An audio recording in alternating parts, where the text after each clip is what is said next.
राज्यसभा में सभापति जगदीप धनखड़ के पहुंचते ही सांसदों ने जय श्री राम और मोदी मोदी के जोरदार नारे लगाए। पूरे सदन में नजारा काफी गजब दिखाई दिया। आप भी देखिए ये अलौकिक नजारा जो संसद में उस वक्त दिखा जब जगदीप धनखड़ अपने कुंभ यात्रा से वापस लौटे थे। माननीय सभासदों, माननीय सभापति जी,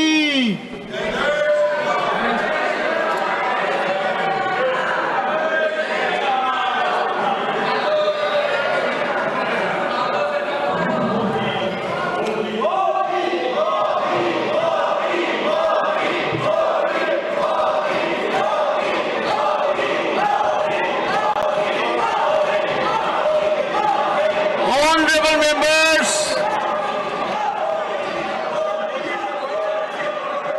माननीय सभासदों, माननीय सभापति जी,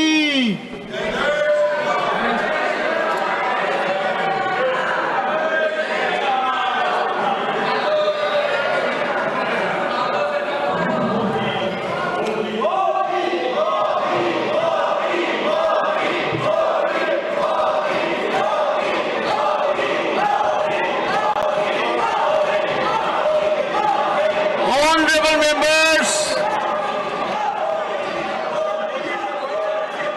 बता दें एआईएमआईएम के प्रमुख असदुद्दीन ओवैसी ने केंद्रीय बजट 2025 की कड़ी आलोचना की है। उन्होंने सोमवार को लोकसभा में बजट पर चर्चा के दौरान कहा कि इस बजट से विकसित भारत नहीं बन सकता।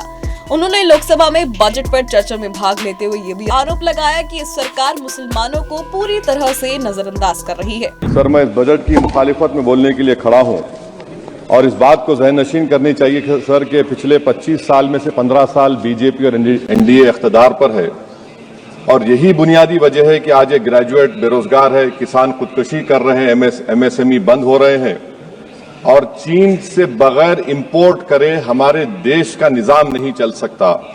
ये सब जिम्मेदारी इस हुकूमत पर आयद होती है। सर, वजीर आजम कहते हैं कि मुल्क विकसित भारत की राह पे है। मैं कहना चाहता हूं कि ये उस वक्त तक मुमकिन नहीं है जब तक इस मुल्क की 80 करोड़ आवाम फ्री राशन के बगैर जिंदा नहीं रह सकती। विकसित भारत उस वक्त तक मुमकिन नहीं है सर जब हमारे देश की लड़कियां न्यूट्रिशन और तालीमी मौके उनको बच्चों की तरह नहीं मिल जाते। सर, विकसित भारत उस वक्त तक मुमकिन नहीं है जब हमारे मुल्क के बच्चों को जो पढ़ना नहीं आता, प्रॉपर सेंटेंस नहीं लिख सकते। सर, विकसित भारत उस वक्त तक मुमकिन नहीं है जब इस देश की बहुत बड़ी आबादी गरीब है, एब्जेक्ट पॉवर्टी में है। विकसित भारत इस वक्त तक मुमकिन नहीं है सर जब देश के 15% मुसलमानों को तालीम से, रोजगार से, सियासत, इंतजामी और गवर्नेंस से मजहबी तासुब की बुनियाद पर खारिज कर दिया जाता है। सर, 2014 से रियल वेजेस में गिरावट आई है या स्टैग्नेशन हुआ है। हर साल 1.3% की कमी हुई, यानी हर साल वतन अजीज के शहरी गरीब होते हैं और बरसर इख्तिदार की जमात की दौलत में इजाफा होता है। 750 उन्होंने अपने नए पार्टी ऑफिस पूरे देश में खोले हैं और एक गरीब को पीएमएवाई में बगैर रिश्वत करप्शन के घर नहीं मिलता। सर, तनख्वाहों में कमी, गिरावट से सबसे ज्यादा नुकसान मुसलमान, दलित और आदिवासी को है क्योंकि इनमें सबसे ज्यादा गरीब हैं। सर, मोदी हुकूमत ने इन तीनों तबकों के खिलाफ ऐलान जंग कर दिया। क्या मन की बात से एक औसत घराने को खाना मिलता है?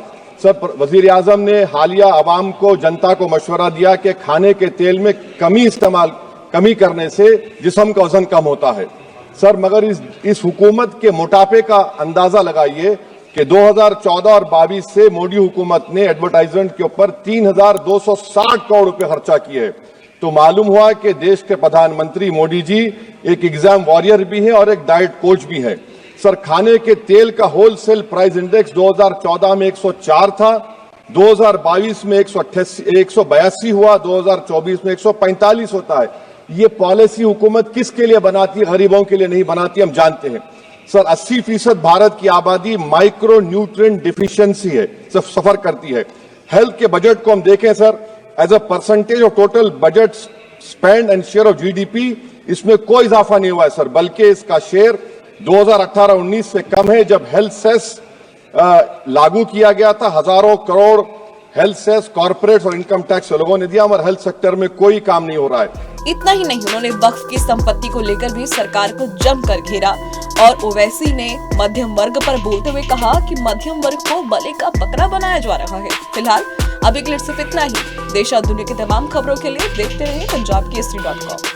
अगर आप ताज़ा खबरों के साथ हमेशा जुड़े रहना चाहते हैं तो अभी हमारे YouTube चैनल पंजाब केसरी दिल्ली को सब्सक्राइब करें। साथ ही Facebook और Instagram पर भी हमें फॉलो करना ना भूलें।